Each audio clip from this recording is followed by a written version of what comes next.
gawin kong Zoom meeting, same time, 9 a.m. oras sa Pilipinas.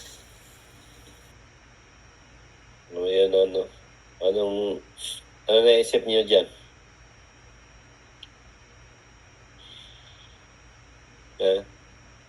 Anong meron dyan? Dahil naisip kung anong mensahe na ipinarating ng Diyos dyan? Mahirap man, Brother Mars.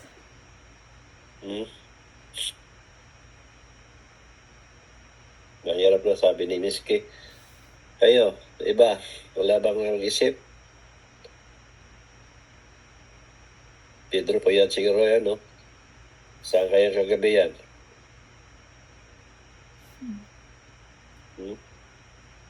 Katulog ka na lang sana. Baka maglaway ka pa, marami napanood sa'yo. Tulo yung laway mo. Para ka si Luistro.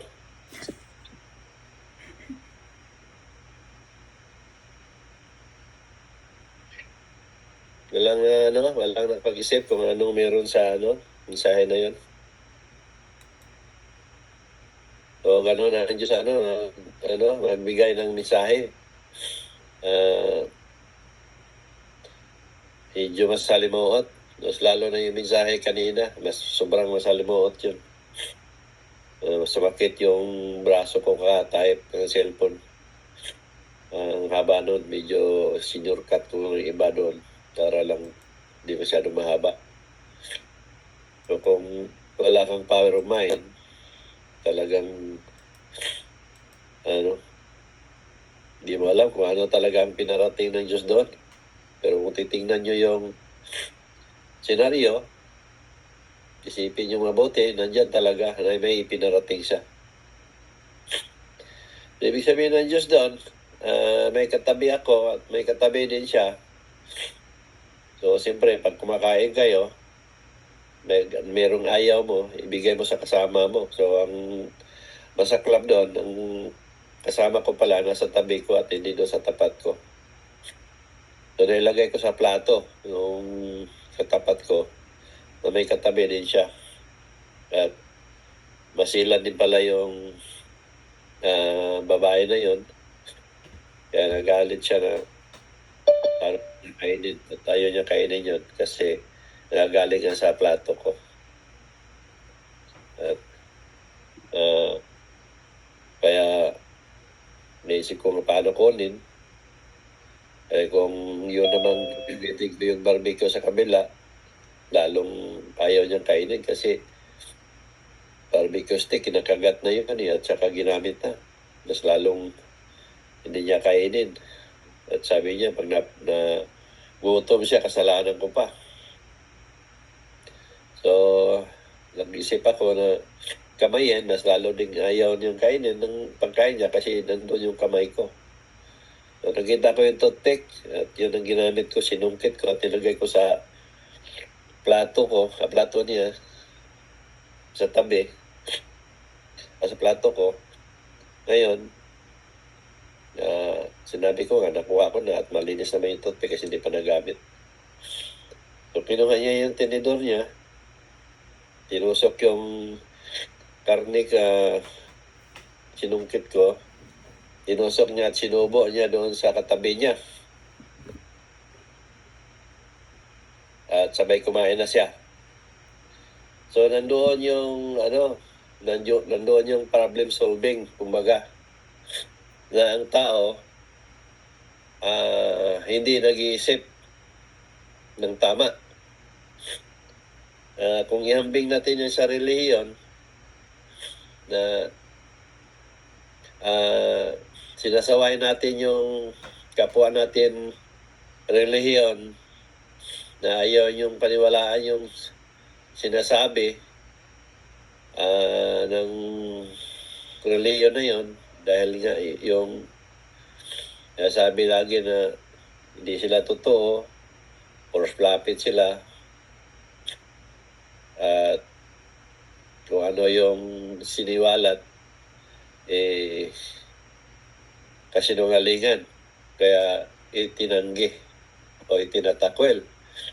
Pero ang hindi niya inaisip, na yung reliyon din niya pala, kasinungalingan din na kinain niya. Kung baga, umiwas siya sa apoy, pero doon siya sa baga. Kasi nga, sa kasilan-silan niya, ginamit na yung tinidor, yung pagkain, kumbaga, sa pangaral, isinubo niya doon sa katabi niya gamit ang tinidor, tapos ginamit yung tinidor niya at kinain niya. Ibig sabihin, kung ano yung sinasabi niya, kinakain din niya. So, yun yung ibig sabihin doon ng Diyos na ang tao hindi nag-iisip. Ayaw mga maniwala dahil nga pinaniwalaan nga ang isang reliyon ay kasinungalingan o false prophet yung turo o nagtuturo o founder.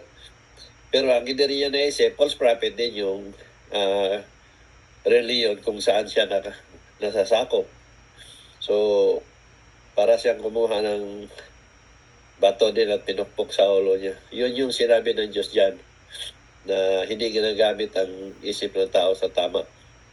Ang kalinaw-linaw doon na marumi na nga yung tinidor na hawak niya kasi sinubo niya doon sa kabila, sa kapwa niya, sa ginamit din niya, sinubo sa sarili niya mismo. So, ang mga sinasabi niya, kinakain din niya. So, yun yung mensahe na ipinarating ng Diyos na kahit kailan ang tao din nag-isip ng tama. Dahil itong mga isiniwalat ko, na sinasabi ko, na paalala ng Diyos sa tao, itinanggihan nila na mayroon namang backup ang Diyos na kakayahan na hindi magagawa ng libre ng tao.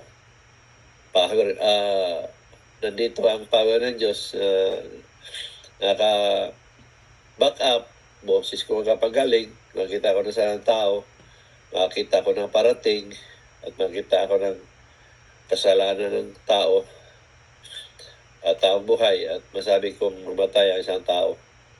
Marami akong nagagawa na hindi magagawa ng tao. Pero pinipilit nilang tanggihan.